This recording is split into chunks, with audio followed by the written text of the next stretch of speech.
जज साहब मुबारक हो। हम हमारे चारों के जीत चुके हैं, आपके लिए गिफ्ट लाए हैं।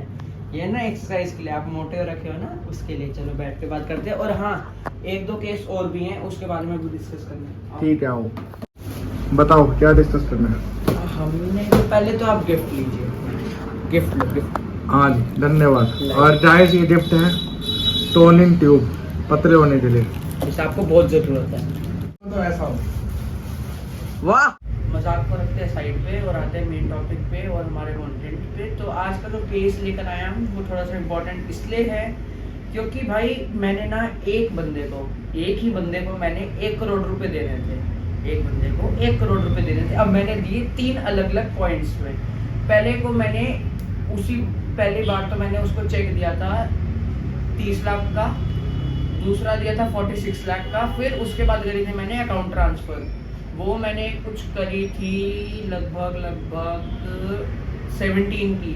बाकी जो अमाउंट था वो मैंने नहीं दिया था उसको। अब वो इसी के ऊपर केस लेकर आ रहे हैं हम। अब वो मैंने उसको अमाउंट दिया था 2021 में, वो मेरे पास अभी तक वापस ही नहीं दे रहा। अब मैं उसके लिए क्या करूं, कौन से कोर्ट में जाना पड़ जाएगा, क्या लड़ाई होएगी इसके बारे में, क्या होएगा इसका प्रोसेस, कैसे चलेगा ये केस, ये सारा मेरे को जज साहब आप बताइए। वकील साहब, जज कहाँ से है, वकील साहब बताएं। अच्छा, मैं ना आपको अपनी इस केस से रिलेटेड जितनी भी सारी चीज़ें वो सारी आपको आपके फ़ोन पे शेयर कर दूँगा, देख लें। ठीक है, तो मैं आपका अभी डिटेल देकर आपके साथ तो बहुत बड़ा फ्रॉड हुआ। उस बंदे ने आपको लूट लिया और ये लूटा भी बड़ी अच्छी तरह आपके साथ। इतना आप ऐसे तो हाँ जी, अब आपने 1 करोड़ रुपए लेना है लगभग। यस। तो आपने 3 तरह में ट्रांसफर करी, पहली चेक, दूसरा चेक, फिर NEFT जिसे हम कहते हैं बैंक ट्रांसफर। 2021 में करा। सबसे पहले तो आप ये जान लो कि जब आपने किसी को पैसे दिए, लास्ट डेट से 3 साल होते हैं। अगर आपने पहली 5, 10 तारीख और जो 10 तारीख है वहां से आपकी 3 साल की लिमिटेशन स्टार्ट होगी। पहली बात तो ये होगी। और आपने 2021 में पैसे दिए हैं तो वहां से अब आपके पास 23 में अभी तो आपके पास टाइम पड़ा है, तो आपकी विद इन लिमिटेशन आपने पैसे लेने हैं। पहली बात तो ये होगी। दूसरी बात ये, जब आप पैसे देते हो कभी कभी आप किसी से चेक ले लेते हो उसके ब्याज पर, तो जब अब आप चेक ले लेते हो तो आप 2 टेस्ट डाल सकते हो। पहला चेक बाउंस, अगर वो बाउंस होता है तो, और अगर नहीं बाउंस होता तो आपके पैसे रिकवर हो जाएंगे, तो आप कोई भी टेस्ट नहीं डालोगे। तो अब हम इस पे आते हैं। अरे हमारे पास चेक आता है तो हमने चेक का केस डालना है। चेक का केस डालने के लिए जैसे ही चेक बाउंस होगा तो हमने 30 दिन के अंदर नोटिस भेजना होता है। और अगर हमें सिविल केस डालना है तो 3 साल की लिमिटेशन है। तो उसके बाद अब आपको क्या करना है, उस बंदे का तो प्रॉपर एड्रेस पता होना चाहिए, पहली बात। पता है। दूसरी बात, अगर उसकी कोई कंपनी है तो कंपनी का एड्रेस पता होना चाहिए। कब फॉर्म कोई लिया था। और अगर तीसरी बात, अगर उसका कोई भी और कोई मिसलेनियस एड्रेस है तो वो भी पता होना चाहिए। क्योंकि हम चाहते हैं कि उसको सारी जगह से घेरे। अरे वो गवर्नमेंट सर्वेंट है तो जहाँ पर वो सर्विस करता है हमें वो एड्रेस भी पता होना चाहिए। घेरना है आपने, हाँ घेरोगे आप। हाँ, घेरेंगे उसे। तो बात रही घेरने की। घेर हम उसको इसमें क्या कहते हैं, क्रिमिनल केस में भी सकते हैं। हम उसके खिलाफ 420 का मुकदमा भी डाल सकते हैं, पुलिस में FIR भी करवा सकते हैं, क्योंकि हमारा अमाउंट बहुत ज़्यादा है। उसने हमारे से झूठ बोल के, फ्रॉड करके, हमें चीट करके हमारे से पैसे ले लेते। तो हमारे पास बहुत सारे रास्ते हैं, लेकिन आपको हम पहले सबसे बढ़िया रास्ता बताते हैं सिविल सूट का। सिविल सूट के लिए हमें अमाउंट के ऊपर, उस अमाउंट के ऊपर हमें कितना हमारा अमाउंट है उसके ऊपर कोर्ट फीस चलेगी, पहली बात। दूसरी बात ये है कि हम उसे पहले नोटिस भेजेंगे, उसके बाद हम केस डालेंगे। अगर वो नोटिस से 30 दिन के अंदर हमें पैसे नहीं देता तब हम उसके ऊपर केस डाल देंगे। पूरे के पूरे अमाउंट का केस एक ही बार में डाल देंगे।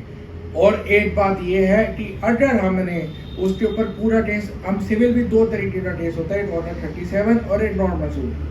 अगर हमारा प्रॉपर अमाउंट, एक्यूरेट अमाउंट है जो हमने ट्रांसफर के थ्रू या एग्रीमेंट के थ्रू भेजा है तो हम ऑर्डर 37 डाल सकते हैं, और अगर हमने वैसे भेजा है तो हम सिविल सूट भी डाल सकते हैं। लेकिन ऑर्डर 37 की हम अगली वीडियो बनाएंगे। और ये ऑर्डर 37 जो वो मेन सूट होता है, जो हमें प्रॉपर आगे जाके बहुत ज़्यादा बेनिफिट और हमारे सूट को डिक्री करने में बहुत जल्दी से आसान होता है।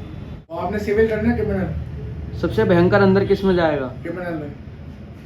तो थोड़ा सा रहम कर देते चलो बेचारे पे। तो सिविल डाल देते हैं। डाल दो सिविल, डाल दो चलो। तो सिविल में आपको सबसे पहले नोटिस भेजना है, अच्छा ठीक है। उसके बाद आपको आप नहीं भेजोगे नोटिस? हाँ नोटिस मैं ही हाँ भेजूंगा। चलो, आप अब तो 4 केस हो गए आपसे, अब तो आप ही भेजोगे। हाँ सिविल का नोटिस आपने भेजना है सबसे पहले, और दूसरी बात फिर आपने केस डालना, जिसके लिए आपको कोर्ट फीस का इंतजाम करना है। जो कितनी? टोटल अमाउंट होती है उसका 1% कोर्ट फीस लगती है दिल्ली में। 1 करोड़ जब उस पागल को दे सकते तो कोर्ट को भी दे देंगे चलो। ठीक है, तो उसके बाद आपका केस प्रोसीडिंग की तरफ चल पड़ेगा, जिसके लिए आपको डॉक्यूमेंट लाने हैं। पहला वो कि जिस बिहार पे आप केस डाल रहे हो, जिसमें आपका चेक, अकाउंट स्टेटमेंट और बैंक ट्रांसफर की वो प्रूफ, ये सब चीज़ें। और अगर हम किसी और मोड ऑफ पेमेंट से करते हैं तो उसका प्रूफ। अगर हमारा कोई बीच में एग्रीमेंट हुआ है तो वो प्रूफ, और अगर हमारे बीच में सिर्फ ओरल ट्रांजेक्शन है तो वो ओरल ट्रांजेक्शन का प्रूफ कि आपने इस डेट को भेजा था। रिकवरी रेशियो क्या रहेगी इसमें? पूरा रिकवर हो जाएगा? पूरा रिकवर हो जाएगा। अगर वो ना दे पाया फिर? वो दे देगा, अगर वो नहीं दे पाया तो हम उसकी प्रॉपर्टी बेच के भी पूरे पैसे रिकवर कर सकते हैं। अरे वाह ठीक बढ़िया। है? तो अब गाइस हमने आपको सिविल सूट के बारे में सारी चीज बता दी। अगर आपको कोई चीज और पूछनी, कोई इंक्वायरी करनी हो तो आप हमारे YouTube चैनल के कमेंट में डाल सकते हैं। हम आपको सारी चीजें, सब चीजें बताएंगे, चाहे वो सिविल केस हो चाहे कोई भी केस हो। और हमको हमारा नेक्स्ट केस भी बता दो, लेकिन हमने सोच रखा है, पर तब भी आप हाँ हमको आगे के केसेस के लिए बताओ। आज ही मतलब आज ही हम अपना रिकॉर्ड कर लेंगे 6th तक, उसके बाद आप लोग बताओ कि और क्या केस लेना चाहिए। और हाँ इनकी कंसल्टेंट फीस को याद रखते हुए 1100 रुपये, 1100 नहीं, अभी एक फीस ज्यादा हो चुकी है, प्लेट चेंज नहीं हुई है। तो करो ना फिर। कितनी हुई? अब ये फीस होगी 5100। अरे यार अभी 5100 देते हुए जाने पड़ जाएंगे। शिट यार बहुत लॉस करवाते हो आप। अगली बार से केस आपसे नहीं करवाने, केस बंद आपसे। बड़ा बड़ा बड़ा ढूंढेंगे कोई केस, तो जल्दी करवाएंगे। अच्छा एक चीज और, ये केस कितने दिन तक शुरू हो जाएगा? ये केस जब आप कोर्ट फीस दे दोगे और सारे डॉक्यूमेंट दे दोगे और मोस्ट स्पेशल चीज मेरी फीस दे दोगे, उस दिन से शुरू हो जाएगा। छी छी छी छी छी छी।